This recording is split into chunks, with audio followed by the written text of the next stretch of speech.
it appears that we will need all three alternates to at least for the first hearing. So I'm letting you know in a second here that I'll be appointing, let me just make sure everyone else is back on. Yeah. Yep, okay, so I'm going to appoint Commissioner Marsh for Commissioner Phillips.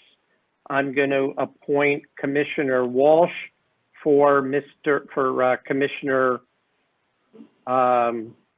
Carrier, and I'm going to appoint alternate Commissioner Brockelman for Mr. Llewellyn for the first hearing. And so let's call the meeting to order. Welcome everyone to the April meeting of the Farmington Zoning Board of Appeals. I would ask the Vice Chair, Secretary, Commissioner Callahan to read the notice into the record, please.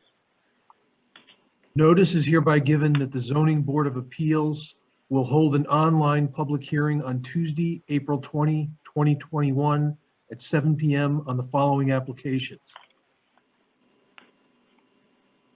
Patrick Royce, application for variance to reduce side yard setback from 10 feet to 6 feet for addition to house at 23 Bonnie Drive, R20 zone. James Manafort, application for variances to locate accessory structure in other than required yard and allow height in excess of 15 feet to the midpoint of the roof to be located at 77 Mountain Spring Road, R80 zone. Interested parties are encouraged to participate in this online public hearing. The link to this meeting may be found on the Town of Farmington's website at www.farmingtonct.org/aboutus/calendar meetings. A copy of this proposal is available online at www.farmington-ct.org-government/zoning board of appeals or by calling the planning department at Farmington Town Hall at 675-2325. All right, and since we did it this way last time, Shannon, would you mind calling the roll? So since we're doing this meeting remotely so that we know who is present and who is not. Thank you. Certainly. Okay, so we'll go alphabetical order. Carrie Callahan. Here. Johnny Carrier, we know is absent from previous emails. Ron Llewellyn. We will mark as absent. Sarah Nadeem. Here. John Schoenhorn. Present. Rob Phillips. And we know Rob is absent from previous emails. John Brockelman. Here. Harry Marsh. I'm here. Thank you. And Steve Walsh. Here. Perfect. Nothing.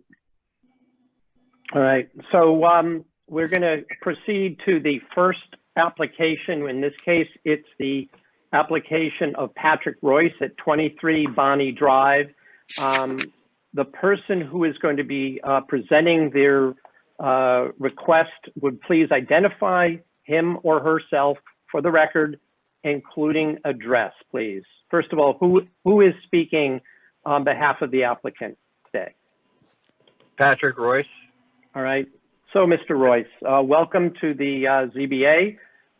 Would you care to present your application in whichever way you feel is appropriate to us? We have the document. Okay, I've given all the proper paperwork. I am intending to, or trying to put on, do an addition on the back of my house, as well as to the back of my garage presently for an in-law apartment for my mother-in-law. To the west of the in-law apartment, we're attempting to put in a carport for their vehicle. And when I had the A2 survey completed, the top northwest corner of the carport comes over 4 feet into the 10 feet of the side yard. So that's what we're going for the variance for. Okay. Is there anyone that you, I guess, is that your presentation? I have Brian Chatfield, my builder, as well as Hans, my architect on, if they'd like to add anything. Yeah, I think we should hear from them first. I think that would be a good idea. So, Okay, hang on, because I gotta, they're in attendees, so hang on. and if anyone is going to speak, they should identify themselves by name, title if necessary, and their address for the record. All right, can you hear me? Yes. Yes. Okay. This is Hans Winkle from Don Hammerberg Associates Architects. I'm at 772 Farmington Avenue, Farmington, Connecticut, and I'm the architect for the job. You know, it's essentially just the front corner of the carport sticks over the setback line. So, you know, the entire carport is impeding on the setback line. It's really a small portion of the carport itself. The carport is open on 3 sides. Essentially just to, that's about it really. Is there any questions you had for me about it? Well, we're going to go through your presentation, and then I'm going to turn to the commissioners, and they can ask either Mr. Royce or anyone speaking on his behalf for questions. So if there was another individual, you said you had a builder. I don't know if they wanted to add anything or just present in case there are questions. I don't know. Mr. Royce, was there someone else you wish to have speak? I believe my builder is on, but I think what we've presented is everything. He is on for questions, I believe. I don't think there's really much more to add to the presentation. That's the only thing that's really was in question was that variance was that 4 foot impeding on the 10 foot of the side yard. So lessening the side yard in that corner to that 6 feet, where the rest of it would stay at the 10 feet. All right, fair enough. One corner of that little carport. Okay, so we'll go in order that the roll call went, and I'll just call on individuals, members of the commission to see if they have any questions. Commissioner Callahan. Is the carport I don't know what an accessory structure to the in-law apartment? Is that the intent? Yes, it is. Yes, Okay, so this is where the mother-in-law parks the car. correct. Okay. Okay, and the area at the back of the house, now I'm seeing the proposed upper level. Wow, sorry, here's the lower level. Is it a walkout basement, Pat, or? Yeah. Yes, it will be a walkout basement. And how many floors is this- the addition? 2? Obviously 2. It would be 2 floors, and the carport. The addition itself is only a single story. Right. So what's labeled here as upper level is really the main floor of the. Correct. The proposed upper level is only for the addition on the back of my house, not for anything to do with the in-law apartment that's going to be just built onto the back of the garage. That's a single story. So but as far as the construction project goes, there's really 2 things going on. There's the addition to the house and the in-law apartment, correct? Correct, sir. Okay, and the carport is a part of the second project, the in-law apartment. Is that also Correct. accurate? Okay, thanks. That's all I have, John. All right, Commissioner Nadeem. I went out and I looked at the property and observed where the proposed carport is going to be located, so I don't have any additional questions at this time. Thank you. Commissioner Brockelman. Just to be clear, it looks it, but just to be clear, it's open on 3 sides? Yes, sir. Okay, that's what I thought. Thank you. No more questions. Commissioner Marsh. Hello. It just stalled on me. Why do you want your mother-in-law living with you? I'm Well, sorry. You don't have to answer that question if you don't want to, sir. No. That's fine. My mother-in-law has a medical condition that we feel that we need to be able to take care of her.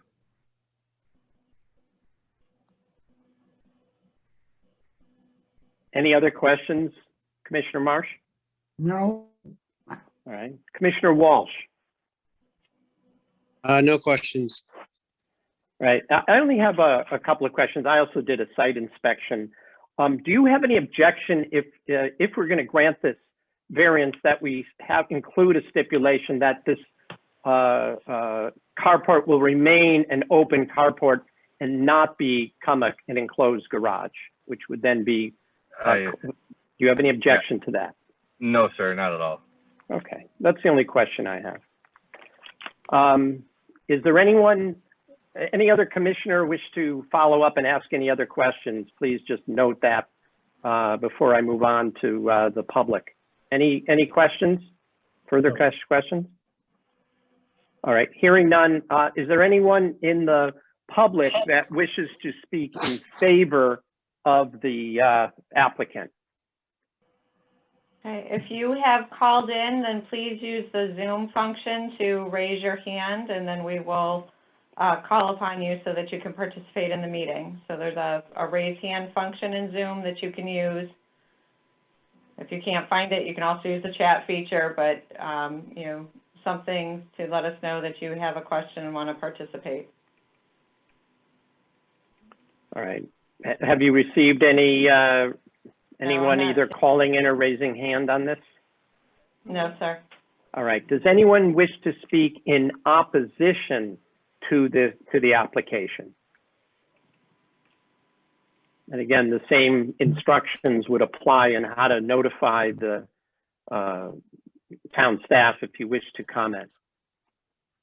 Anyone wishing to comment, please raise your hand using the Zoom feature or indicate so using the chat feature in some way. Mr. Chair, yeah. No one has raised their hand or indicated the desire to speak? To comment, no, sir. Comment. Has anyone submitted any documentation since the materials were submitted to the commissioners? No. All right, so I say that this time that we will close the public hearing and we will go directly to deliberations. I'm going to ask that one of the commissioners present a motion, please.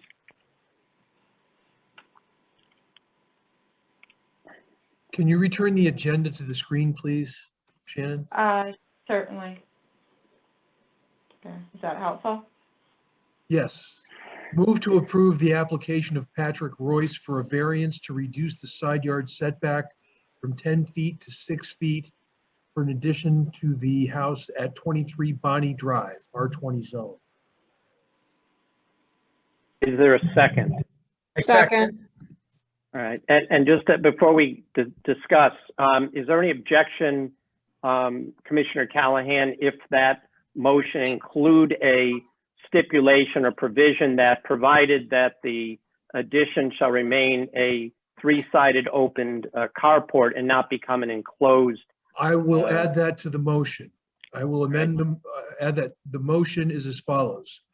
Move to approve the application of Patrick Royce for a variance to reduce the side yard setback from 10 feet to 6 feet for an addition to house at 23 Bonnie Drive, subject to the condition that the encroaching addition, namely the carport, remain open on 3 sides and not be turned into an enclosed garage at any point in the future. All right, would the person who second that again second the amended motion, please? Second. All right, discussion. Let's go in order. Commissioner Callahan, it's your motion. Do you have anything you want to say? Nothing other than I've already said with my motion and my comments.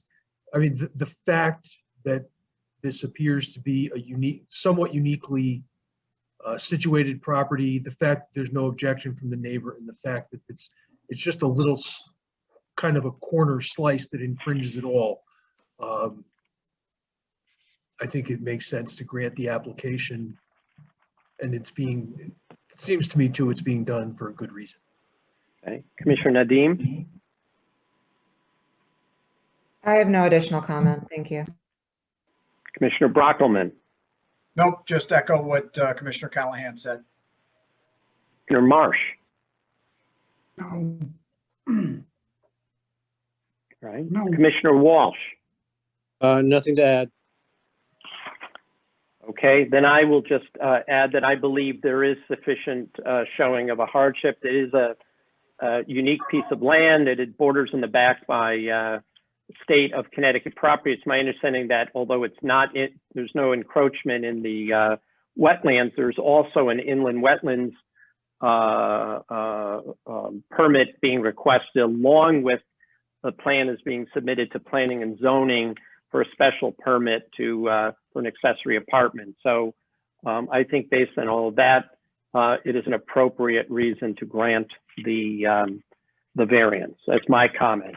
So we're going to call the question, and I'm going to ask if Shannon, if you will call the roll with regard to this application, please.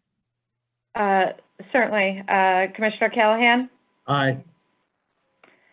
Commissioner Nadeem? Aye. Commissioner Brockelman? Aye. Commissioner Marsh? I'm sorry. Commissioner Marsh? Is that me? Yes. Yes. Okay, Commissioner Walsh? No, Aye. approve. And Chairman Schoenhorn? Aye. Thank you. So the application is unanimously approved. I assume you'll receive the appropriate notification from town staff on what your next step is, but I understand you also have hearings within the next, at least one hearing later this week, Mr. Royce. So good luck with the rest of your permitting requirements. Yeah. Thank you very much. Thank you. Quite welcome. Good luck, sir.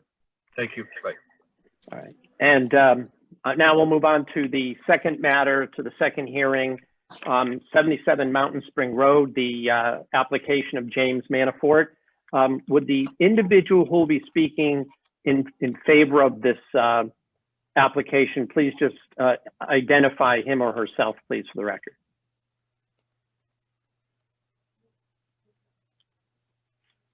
Is there anyone speaking on behalf of the applicant in this case? There is. Not hearing from anybody, so. Mr. Chair, this is Robert Rossetti from Rossetti Development. I'm representing Mr. Manafort as his builder, but Al Okay. Bongiovanni is in as an attendee, and he will be handling the presentation, and I'm not sure why he is not being seen or heard. All right, well, I'll just note, I see didn't someone who realize identifies himself as Mr. Manafort, but I noticed his microphone is muted. Perhaps that's intentional. So the individual, somebody needs to speak in favor of the, I see that Mr. Bongiovanni is. I am. You are present. Okay. I am present. Yeah, my screen just changed and allowed me to speak. All right, we just Oh. can't see you. Is that correct? Start the video. Let's see. There you go. Better? Yeah, we can see you. Yes. So please identify yourself for the record, including your address and your title, if you're acting on behalf of the applicant, please. Certainly. Thank you, Mr. Chair. Good evening. For the record, my name is Alan Bongiovanni. I'm a licensed land surveyor in the state of Connecticut. My office address is 170 Payne Road in Newington, Connecticut. And I'm representing James Manafort in the application for 2 variances before you tonight for his home at 77 Mountain Spring Road. The first variance request is for the location of a proposed garage or an accessory building on the property. Article 4, Section 2-A.1 of your regulation says that accessory building shall be located behind the longest rear wall of the principal building on the lot. Given the topography of this site, that's nearly impossible to do. If you look at the plan that's on the screen before you, it's a 3.7 acre parcel of land in the R80 zone. It has 800 feet of frontage, a long linear driveway that parallels Mountain Spring Road. And we're proposing to locate the garage or accessory building to the right side of the home, about 85 feet away, set back about 90 feet from the street. The existing house is set back at 88 feet. To push the house any further back, if you looked at the contouring on the plan here, especially where the text says proposed garage, it gets very steep. And then if you get a little further back, then you get into the septic system. We feel this is an appropriate location for the garage, given the large size of the property, the necessity to be able to access this building or garage with a vehicle so that the driveway is not too steep. This is intended to house Mr. Manafort's RV. And we feel that, again, the hardship for the location is because of the topography of the site.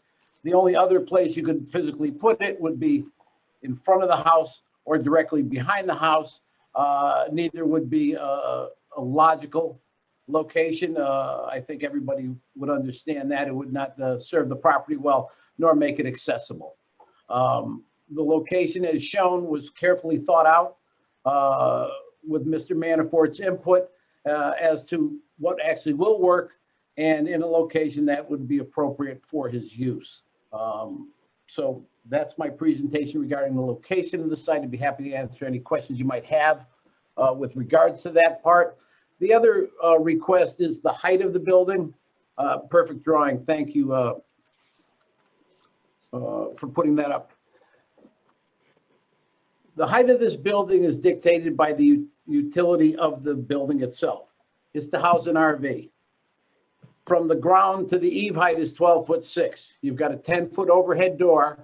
The RV itself is about 9 foot 8 inches high. So by the time you roll up that overhead door and have the swing space for that to be held in above the garage bay, you have a ceiling height of about 12'6". The peak on the house, or I'm sorry, the peak on the garage really finishes the aesthetic. If you're familiar with the house, and I'm sure many of you have seen it, it's a beautiful home, great architectural design. This accessory building was designed to complement that structure. Although we're asking for a height of 19'6". Actually, it's a height of 20 foot to the midline of the building. It could be achieved with something with a flat roof. I don't think anybody would like to see that in their neighborhood. It really doesn't, this location doesn't lend itself to anything less than something designed to the style and quality of the home. The upstairs just would be vacant storage, but it suits the property. It allows for the function of the height of the garage bay. And we think it's appropriate for the use. If it wasn't an RV type vehicle, we could probably accommodate a smaller height, but because of the necessity, it puts us in a hardship situation where we have to design something in order to fit the vehicle in it. And this is what the architect had come up with. With that, I'd be happy to answer any questions you might have. Bobby, if you want to add anything. The only input that I would make also besides the height based on could you identify yourself if you're speaking now? Just identify who's now speaking and your address for the record, please.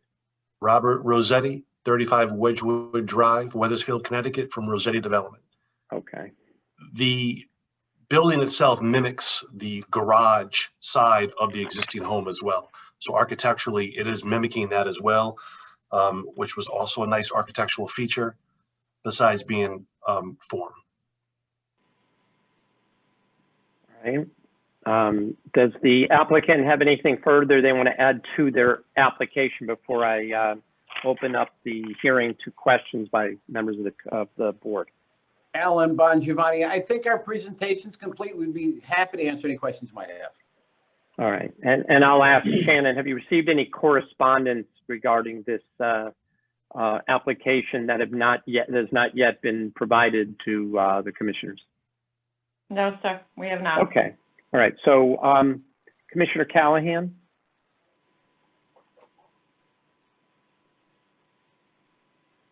I may have a comment later, but I don't have any questions regarding the proposal right now. Okay, Commissioner Nadeem?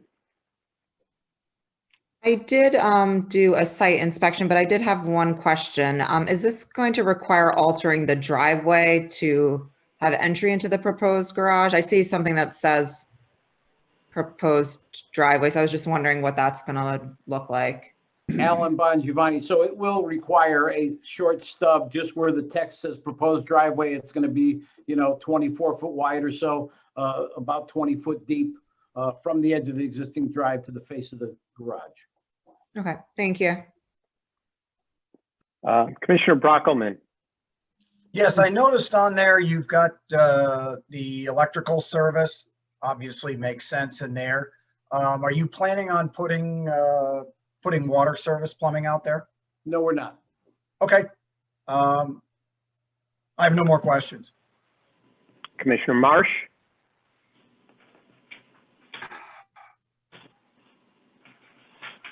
No. All right, Commissioner Walsh? No questions. All right, I have a few questions. My first question is, in light of the height that you're proposing, would there be any, other than aesthetics, would there be any loss in either structural integrity or otherwise if the cupola was to be removed? It's 6 foot 6 inches, correct? Correct. Right. Would it cause any problem with structural integrity if you were to lose the cupola in this case? No, it's purely ornamental. It's really a style to complement this structure and the house. It's not a structural component of the proposed garage. All right. I mean, I did notice, I did a site inspection. There was a cupola, one cupola somewhere on the house itself, but you're saying that this is just to complement that, correct? Correct. All right. When we're talking about a hardship, I want to understand, you understand when you talk about the RV, that's personal to the property owner. That's not a hardship that goes to the property itself. This becomes a permanent change to the property. Could you at least articulate for us what the hardship would be to either have this garage be attached to the house or located closer to the house itself?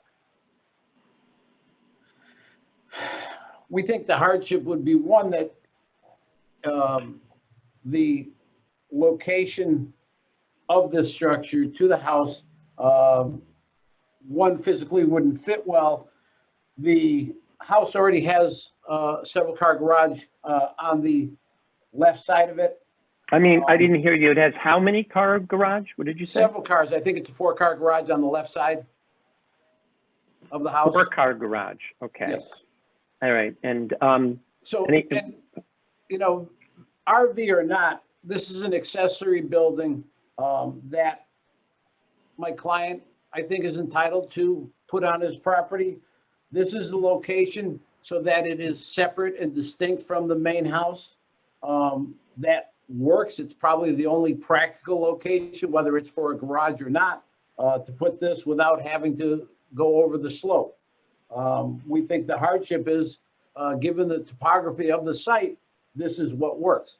The house has recently been built, within the last few years.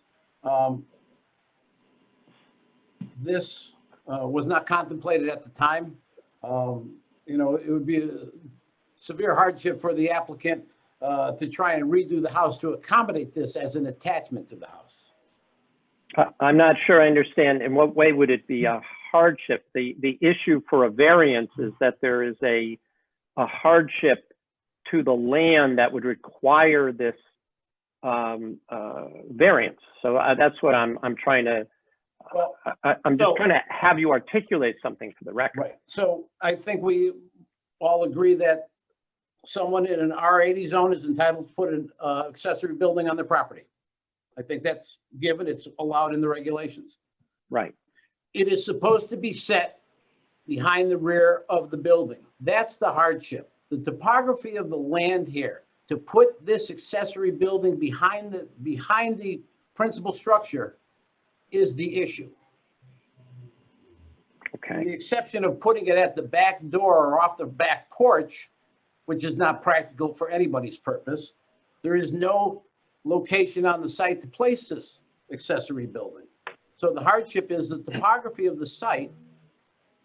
It's not 3.66 acres of flat land. It slopes off significantly to the rear. So his hardship is the topography of the site. He didn't create the hill. That's what it's there. That's what he built the house on. He'd like to put an accessory building in.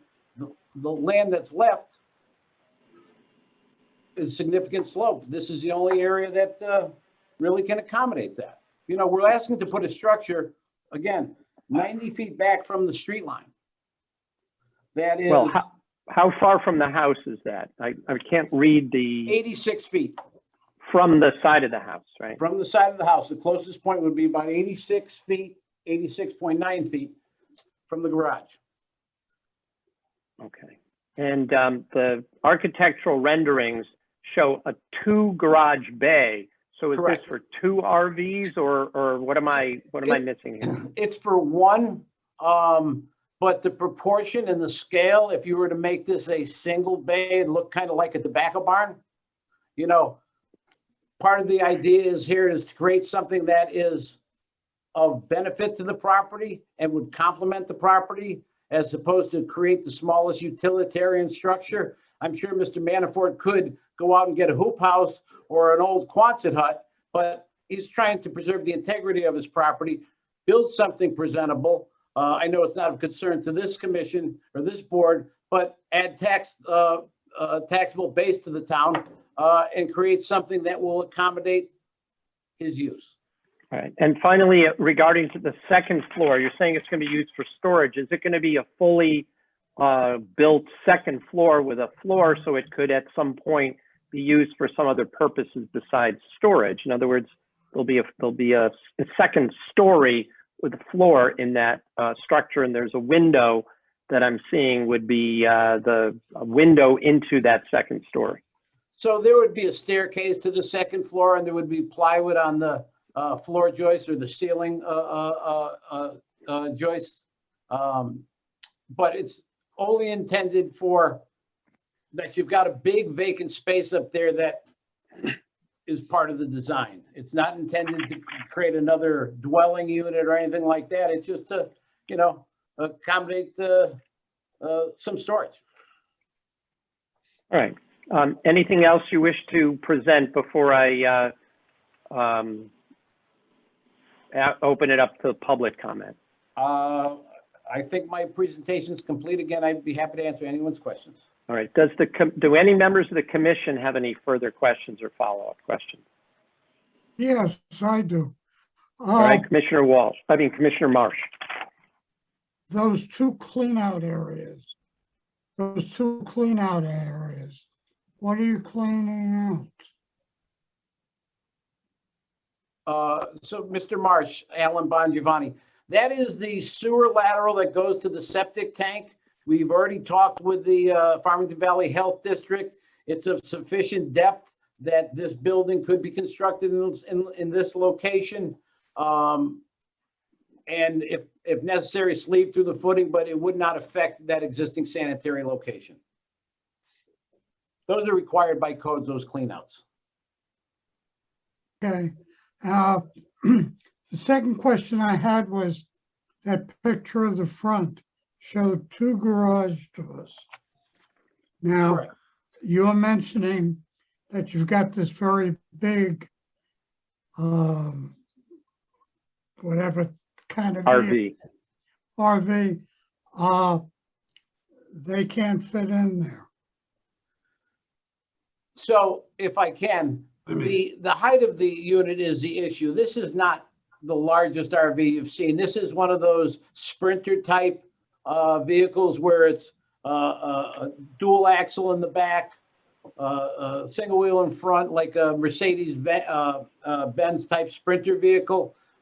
They're about 9 foot 8 inches high to the top of the antenna and things, maybe a couple inches higher than that. And they have a width where they need about a 9 foot door to handle the mirrors and everything else. It's not an oversized vehicle for the road, but it's oversized for your typical garage Mercedes in a home. doesn't have retractable mirrors. Okay. Anything else, If Commissioner I may Marsh? add, Oh, so go ahead, sir. No, that's, I'm James Manafort, on 77 Mountain Spring Road. Thank you folks for entertaining this application. I just wanted to add just a little more detail of it. Again, the intent is to have this structure match the house as it was built 3 years ago. The doors are the standard width. They're just 2 feet higher than the existing doors I have on the other side of the house, and they will be matching that also. And it is, again, as Alan spoke of, the van is it's a Sprinter van that's it's 24 feet long and it's 9.5 feet high. So that's why we needed the. I mean, I don't know if my neighbors may have even seen it. It's been in my yard, and certainly that's not the ideal situation, just staying in my driveway. So it's a very small motor home. It's not one of these large things. But so again, the doors are standard width, just 2 feet higher. It's kind of duplicating the left side of our home, and that's why we put the cupola on there to aesthetically make it look like the opposite side, and stone front and wood siding and everything to match the existing home. And like Alan said, the biggest problem here is just the topography of the land, and again the height of the peak there that we're looking for is due to this extra height on the van. All right. Does anyone have any questions for Mr. Manafort, any members of the commission as a result of any additional comments? Anybody? All right. And I'll just have one comment, Mr. Manafort. Of course, you understand that. Remember, our approval goes with the land, and we really don't take into consideration what kind of vehicle you intend to park in it, right? You do get that, I assume. I do. I'm not aware of what size doors are allowed, and that's one thing I'm just not aware of. Obviously, the doors are what we kind of are. I don't. For us, the issue we have 2 issues. One is that the building, it's an accessory building that's needs a permit because it's not behind the property, the front of the property of the house itself, and the height is another variance that we would have to prove. I don't think we have anything to say about the size of the garage doors themselves. So I'm just indicating. Right. So I guess you could put like Ellen had mentioned, a flat roof on it or something. Not as aesthetically pleasing and not matching. The existing home has this exact pitch of the roof on it. So again, that's what we're trying to do. So I understand. I understand. All right. Okay. I'm going to now ask if there's anyone who wishes to speak in favor of the application from the public. If somebody was not present before, Shannon, would you just explain again the process if somebody wants to speak or comment? Certainly, yes. If anyone has any comments, either in favor or in opposition regarding this application, please raise your hand using the Zoom function, and we will acknowledge you so that you can address your comments and questions to the board. So again, there's a function in Zoom. You can raise your hand. You could also use the chat feature if you're having trouble finding the hand feature, but acknowledge to us that you have a comment to make, and then we will acknowledge you so that you can address the board. Have you received any notification, Shannon, at all?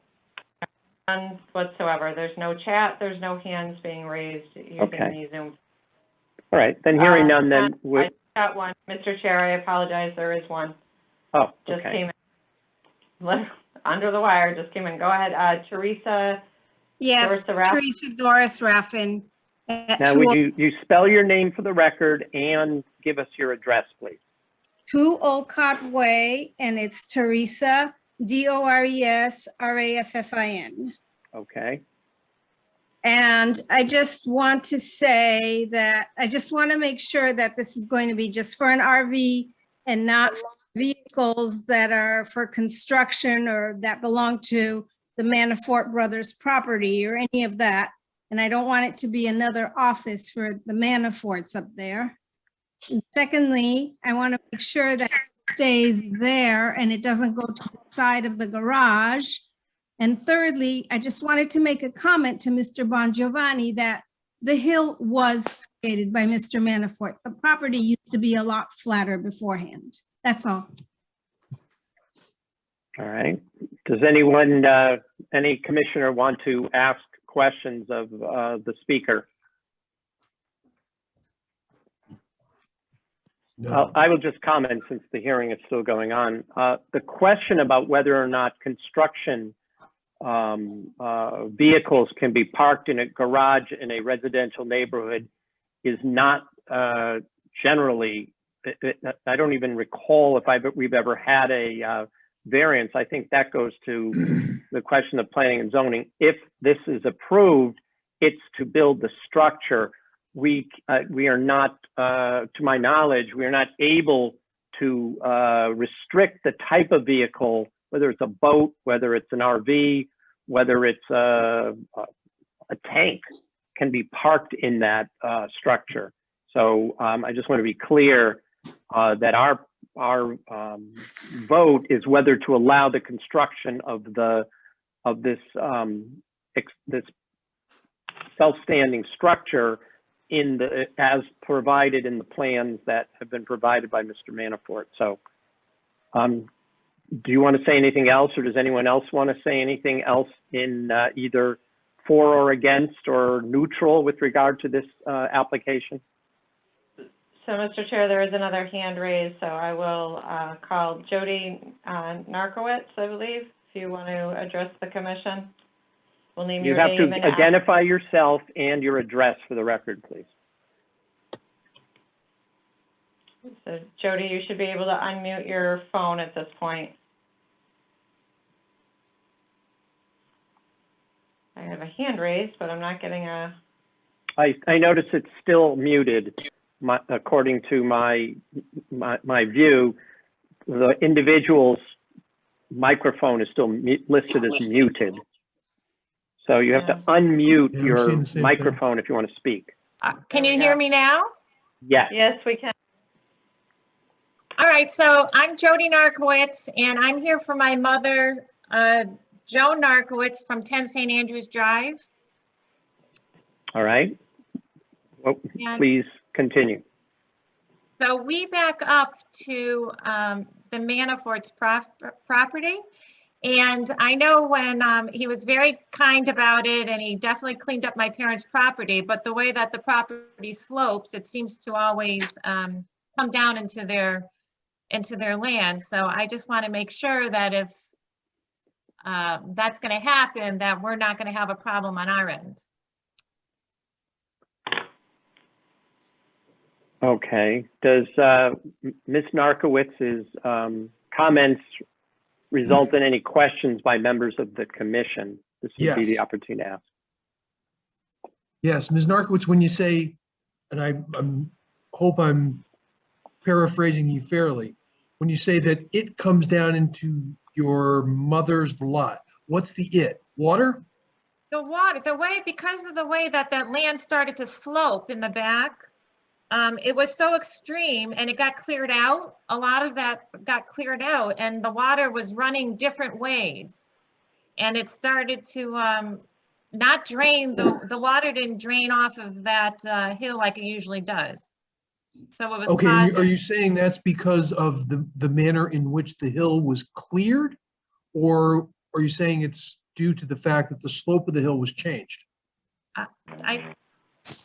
I'm not sure what they did to the slope of the hill, but there's an extreme slope now in their backyard that got all cleared out. And I think it went into the wetlands down there, which they had a meeting on. I was at that meeting as well. Okay. Right. So I'm just making sure that, because I don't know the topography of the land, right, specifically where this is going, that if the water is going to change the flow of the water because there's a brook that runs through the property. Right. Ms. Narkowitz, are you able to see the screen? The proposed location is presently on the screen. It's this grayed-in area sort of in the center of the screen right now. If you can see that in relation to where the house is to the more left of that.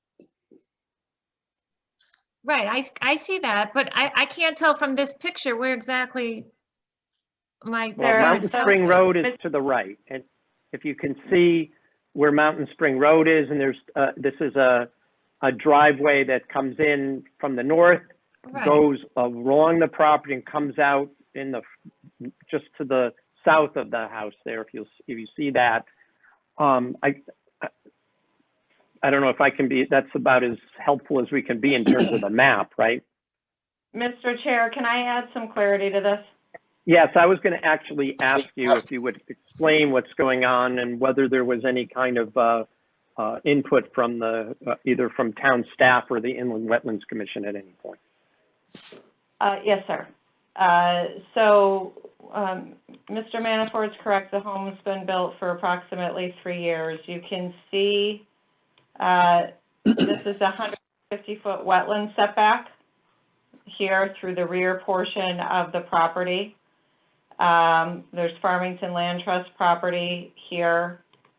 And beyond the Farmington Land Trust property is Ms. Narkowitz's parents' home. Her mother's home is roughly here where the legend is on this drawing. I apologize, I don't have an aerial that shows, and we can go to our GIS map if folks want to. I'm happy to do that. So while this property was under construction, a good amount of fill was brought in that created this slope. The land was cleared, the fill brought in, slope created, house put and constructed. With that earthwork, obviously, and then it was 3 years ago, we had more rain than we had last year and what we've so far experienced this year. It was not a drought year, and takes a little bit to get a slope like this stabilized. There was runoff from this property through the land trust into the Narkowitz property and into a downstream location. So that matter was rectified. The slope has since been stabilized. The detention pond and basin is in place.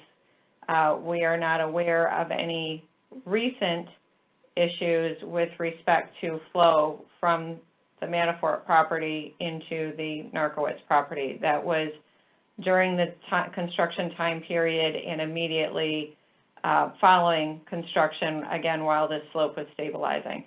So this all does flow down to the west through the Farmington Land Trust and into a brook that runs through the Narkowitz property. It's just 2 properties over. So yeah, I mean, this is a small drainage area comparatively, but I don't recall seeing, shoot, I just closed I closed it rather than opening it, excuse me. I don't recall seeing gutters and storm drainage. Yeah, there's no gutters on this, but there will need to be something to manage. There'll be gutters. There really isn't any additional, there's a small portion of driveway that's in addition. But that's what we're looking at, and obviously there'll be some footing and foundation work and a little bit of erosion control around that at the time of construction. Shannon, can I ask you, with regard to the extension of the driveway, is that at least contemplated to be an impervious surface, so that will increase downhill flow from runoff?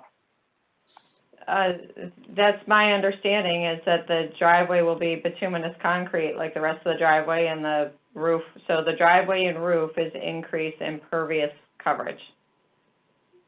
And was there anything noted in any of the material about where the roof runoff would go or the driveway water would go? I mean, just looking at the picture, it looks like it'll run downhill. Am I correct? Well, I'm imagining they're gonna have to grade, because right now this is on a slope, and this is not a, this is not a 2% slope here. I don't know what the slope is, but this is gonna have to get cut in. I don't know. Mr. Bongiovanni, do you have any thoughts on how you're cutting in this driveway and cutting in the garage into this hill? Because currently you've got a 4-foot grade. I think these are 2-foot contours. If so I you've could, got a Shannon. 4-foot grade. If I could, I've had some fairly extensive conversations with Bruce Sear about this property and accommodating this garage. And he had suggested we come for the variance first, and that if this is approved, when we go, because we have to go now, if we get approved here, we got to go to planning and zoning to go for a special permit because of the square footage, because there's a limit on the size that it could be, and this is a little bit over that. And at that point, we would engineer infiltrators to cover the increase impervious from the piece of driveway that we're adding, and then the building itself. And then at that point, we'd have the erosion and sediment control and any site grading. But the grading is going to be primarily at the driveway. The intention is not to change the grade around the side and the backs of the garage. So you'll have a little bit more foundation in the back than you do in the front, but we're not proposing to fill or alter the site other than accommodate the driveway in the front of the garage. Okay. Mr. Chair, does that answer your question sufficiently? It does, and I just want to make sure Ms. Narkowitz was finished with whatever comments she wanted to make. Yeah, so which way is the water going to flow? So it's flowing Well, to, I have to cut you off, Ms. Narkowitz. You can only make comments. You can't ask. all right. You can't ask specific questions to the applicant. You can ask us whether we want to ask that question. So if you want to ask a question to us, I will determine whether it's something that we can ask the applicant to answer. So what would you like to know? I was curious which way the water would flow. Okay, I guess that's an appropriate question. Can anyone for the applicant answer that question right now?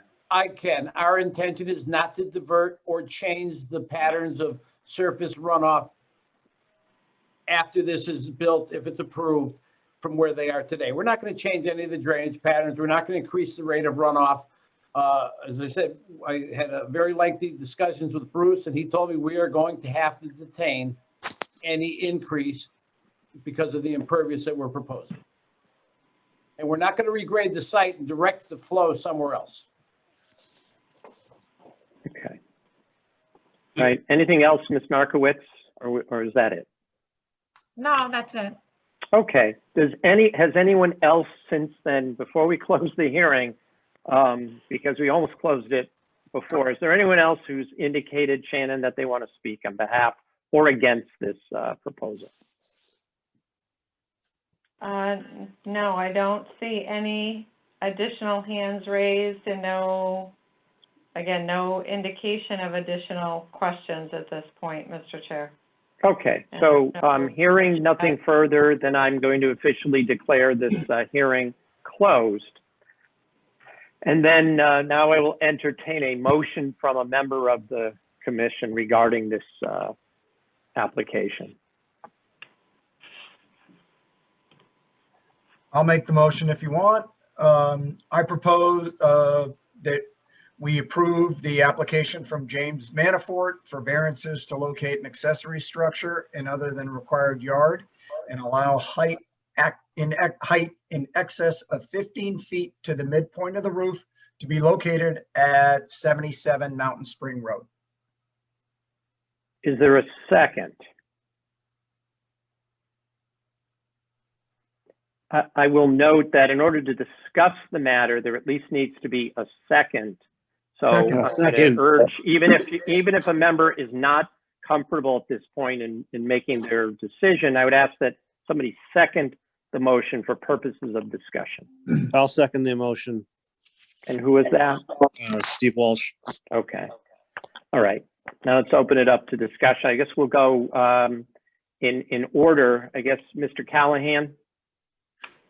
Yeah, I indicated earlier that I would have a comment, and I think I have no problem with the height issue or of trying to match the accessory building with the main structure, and it looks like a really nice building, and it looks like the location that is being proposed is by far the most sensible for the property. I'm a little concerned about the substantial hardship question, despite an overall favorable impression of the project.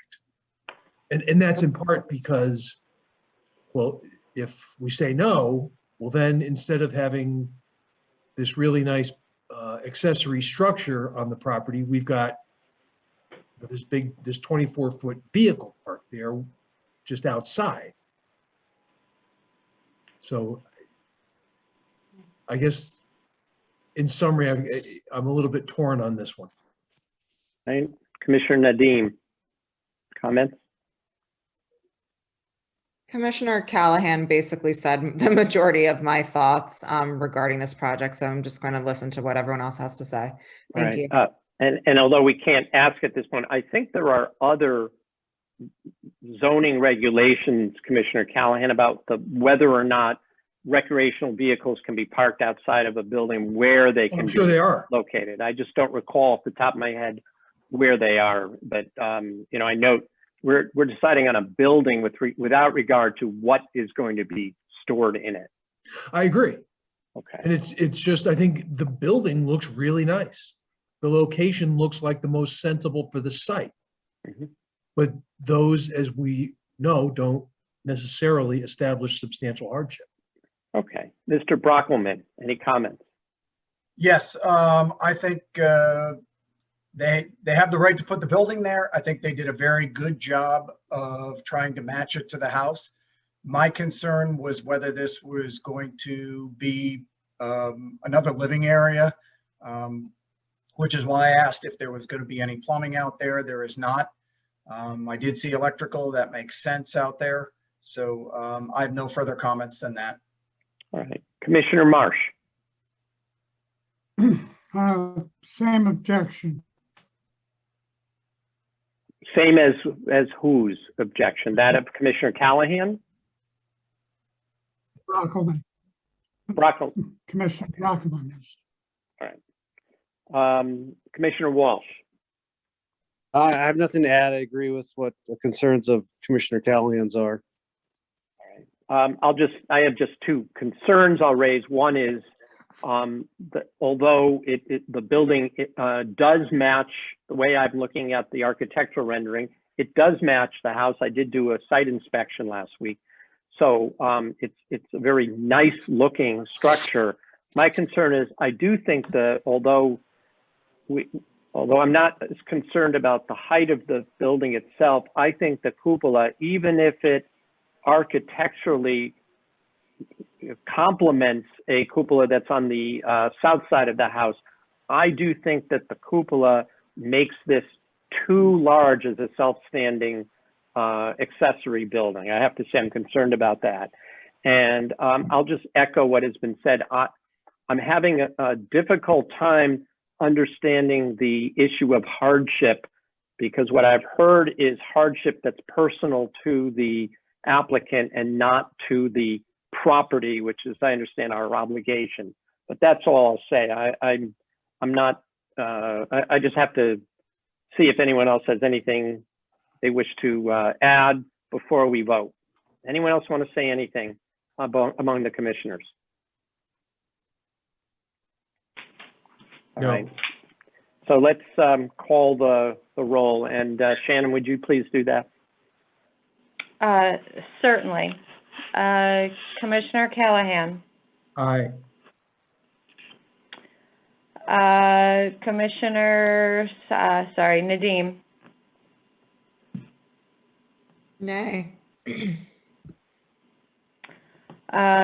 Commissioner Brockelman. Aye. Commissioner Marsh? No, I'm sorry, one more time, I need it so we're clear.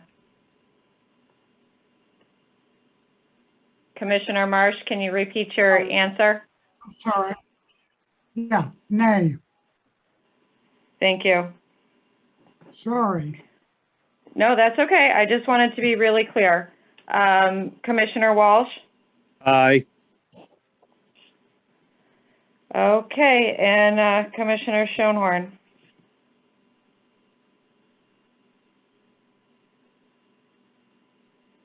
Or Chair? I'm, No, he's. I haven't voted yet.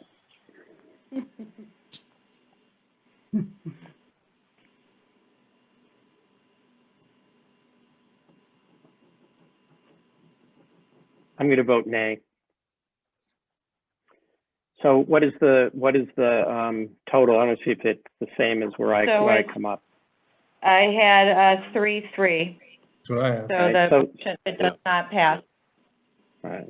And I'll just indicate that at least, although we're still just in general discussion, that a smaller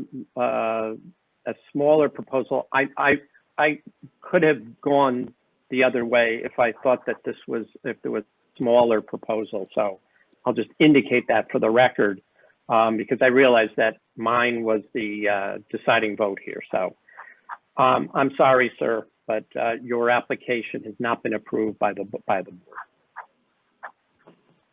right. So we'll now move on to the other agenda item, and we had requested that, or I had requested, last month we had a very long meeting, and so we did not get to this on the agenda, about amending the bylaws so that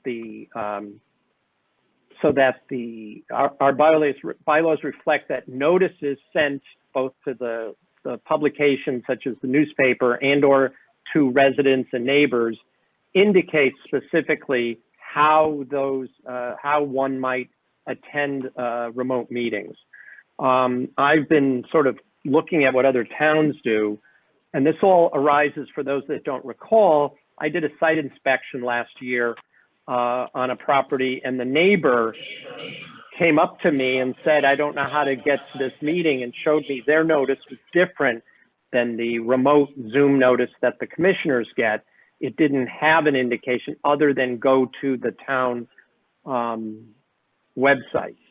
And as a result of that, I just gave the individual my copy of the notice so that that individual could attend remotely. I think that it's just, I don't know, I'd like to hear from other commissioners, but I think that the public notice should make it easier, not harder, for people to attend. And for those reasons, I'm proposing the language that's up on the screen now, so that either the Zoom ID and passcode be actually in the notice, or that it be more specific as to how one might access, to give the exact www sub link to where the agenda Zoom ID will be located. So that's my proposal. I don't know if anybody has any comments. The only thing I'd ask, Mr. Chair, is if we give all that out, and I'm asking this because I genuinely don't know the answer. If we put all the passcodes and everything in, does that create any kind of a security risk?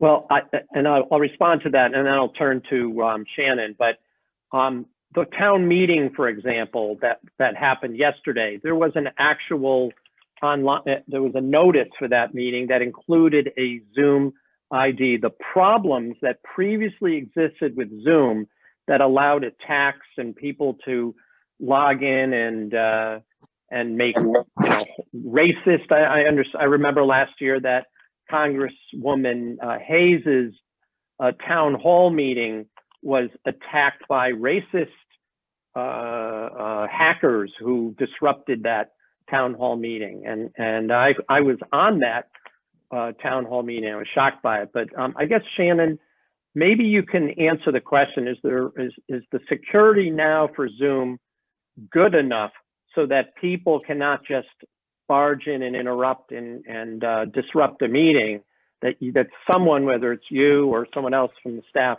would have to allow someone other than the commissioners to speak? That's correct. So as you know, you all receive a panelist email, and it's actually a unique link for you, and all the applicants and their professionals receive the same. And then everyone else, so this is what's on, so Sandy has, I think since then, John, Sandy has modified this to include the link to the website as to where this can be found, where the agenda can be found, and then, so this is now a standard part. So there's a link to the website, to the calendar, and actually if I click this, let's see where it's going to take me here. It should get us right to, so it brings us here live, so we're going to do this live. And if I come here to Zoning Board of Appeals and agenda, and all the agendas are always posted with Zoom link, the call-in, and the web ID. And so that lets anyone attend as an attendee. And so that's been added in on the legal, so this is what is actually in the newspaper. Yep. Right? This is in the newspaper, and this is also what goes to the applicant to send with their legal notice for their mailing distribution. And I think you actually have one that has a little more. I usually put a paragraph preceding this to say that you're receiving it because you're an interested party in one of these applications. So what the notice that, so Sandy puts an extra paragraph here. So what happens is we do the legal notice first. So this is what gets crafted first.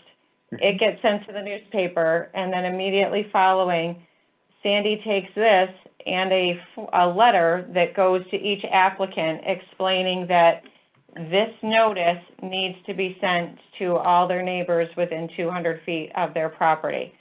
So like I said, we've added this link in, which as we just saw, brings us right to our calendar, and then from there you can get to the agenda, which pops up. I've lost it here. It's in one of these. I've got it. We saw it. No, I understand. But anyhow, so it does that, and then when we come here, a copy of this proposal is available online. So this also brings you to the Zoning Board of Appeals page, and then you can actually open the applications, because as part of the, with the executive orders, everything had to be posted online, and that's probably, and I'm sure some of you that are on are well aware that some of these executive orders are petering out. So we have an extension to May 20th that is right now allowing us to continue online. And at this particular point, my understanding is unless some legislative action is taken or the executive orders continue to be extended, once this lapses, if there's no change, then we will have to go back to in-person meetings. The legislature has to make a provision to allow for hybrid meetings moving forward. So, so let me understand then that if there isn't an executive order, we have to meet in person again, right? Right. And what about people who would want to access the meeting remotely? Is there any provision in that the town is doing so that we would need to maybe make a proposal so people could access our meeting remotely and participate without having to appear in person, either because of the disability or because of ongoing concern about a variant if not everybody's vaccinated and we're still in some kind of concerning mode? Certainly, and I understand that request, and I have not only with people from the public, but I have commission members on a variety of boards with either personal illness or immunocompromised for whatever reason that may make this difficult. But right now, we don't have any clear direction. And if it, so we are following the advice of town attorneys, and the town attorneys are watching this very, very closely, because it's impacting multiple land use boards, right? This is across the board for all the land use boards, town council. So we've been monitoring this. I've been probably monitoring it closer than the town attorney really wants me to. I've probably given him some gray hair. Okay.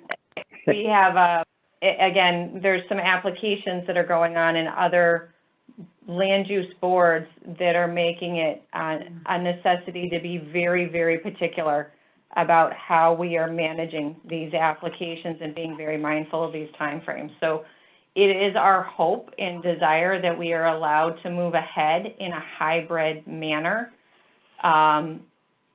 But we can only do what we're allowed, so that some of that has to be allowed. And I don't know if the legislature doesn't do anything to allow a hybrid, if we then can do that of our own volition. Even if we were to meet as a group, are we allowed to have folks remote in for public comment or for application proceedings? And that's a conversation that still needs to take place. So it's something that we're thinking of, but we're not there yet, and we're kind of taking this as a step by step. Well, let me ask you this then, and then I'll open it up just to the members of the board here. Can we at least make a request? I understand that we cannot on our own decide to meet remotely as a board. That's something the governor would have to approve, and it goes to Freedom of Information Act and whatnot. But could we, however, approve bylaws to allow people to appear remotely? I mean, we do let people appear by written presentation. In other words, people can write letters. We consider all of that. We don't actually have to have them there in front of us. So I guess the question is it appropriate then, before we approve a bylaw, to ask Mr. DiCrescenzo whether it would be permissible for us as a board to allow those either making presentations or people who wish to speak, as long as they notify the board or notify you, staff, in advance, to appear remotely in some fashion or another. Is that something that would be appropriate just to ask the town attorney, the land use attorney? Absolutely. And my guess is yes, and I think that's ideally where we want to land with this, not only for applicants, but also for our commission members. I'm happy to ask. My gut sense is Attorney DiCrescenzo is going to indicate that it's premature at this point until we know what the next steps are with the legislature. I can certainly ask, but like I said, my guess is that's going to be his response, that right now it's premature to. We'll get into very much an if then, a what if, and until the state makes their first step, and then it allows us to react and put things in place appropriately.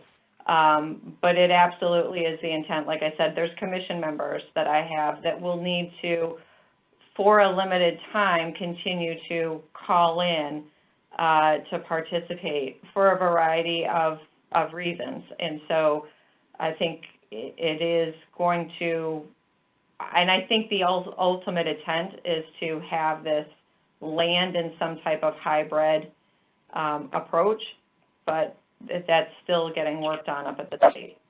All right. Do any members of the board want to comment on this? I mean, it's been my thought that, we're an administrative board, and, I'm a lawyer, and Carrie's a lawyer, and so is Sarah Nadeem. And so we've appeared in settings where you don't need to swear someone in. You don't actually have to see the person who's commenting. My proposal is not about whether or not we have to personally attend. That's, I think, outside our own purview. We cannot decide that, if you're on vacation in Alaska or in Norway, that you can phone it. I don't think we have the authority to do that. But I'm talking about to accommodate the public, so it makes it easier for people to either attend or comment. Does anyone have any just thoughts on that? Anyone? I don't have any comments. Not really anything further. I think it makes sense that people be able to attend remotely. I mean, that's just going to be the way of the future. Right. So I guess the only question then we would ask, if you wouldn't mind, before the next meeting, is to inquire, Shannon, as to whether legally we could allow members of the public and or people who wish to speak to attend remotely, even in the future, even if there isn't a pandemic, provided that they at least give prior notice so that there can be some kind of ability to phone in or Zoom in, assuming that Zoom is now a permanent fixture of town governance. That would be my question at this point. I hope not.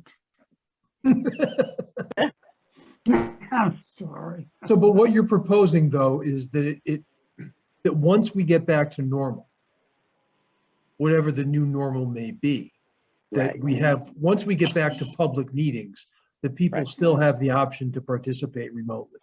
That the public, not the members of the board, that I don't think we have the No, right to decide ourselves. we can't control that, Right. but public. Correct. Okay, I understand. Okay. I'm happy to ask. That's fine. I can pose the question to Bob. All right. It's the idea of making it more, facilitate more, make it easier for people if they do want to speak. You know, I mean, most of the time, nobody has anything to say anyway, right? But I'm just suggesting this is a proposal that we make it a provision. We don't have to wait for someone to declare that the danger is over and we can go back to normal, as Commissioner Callahan said, whatever the new normal is going to be. So I'm just throwing that out. All right. Yep, Okay. absolutely. I'm happy. If nobody has anything else to say about this, we'll just move on to the minutes. And I'll entertain well, does anyone else have anything to say about this proposal? Okay. Next item on the agenda is approval of minutes of last month's meeting. I'll entertain a motion.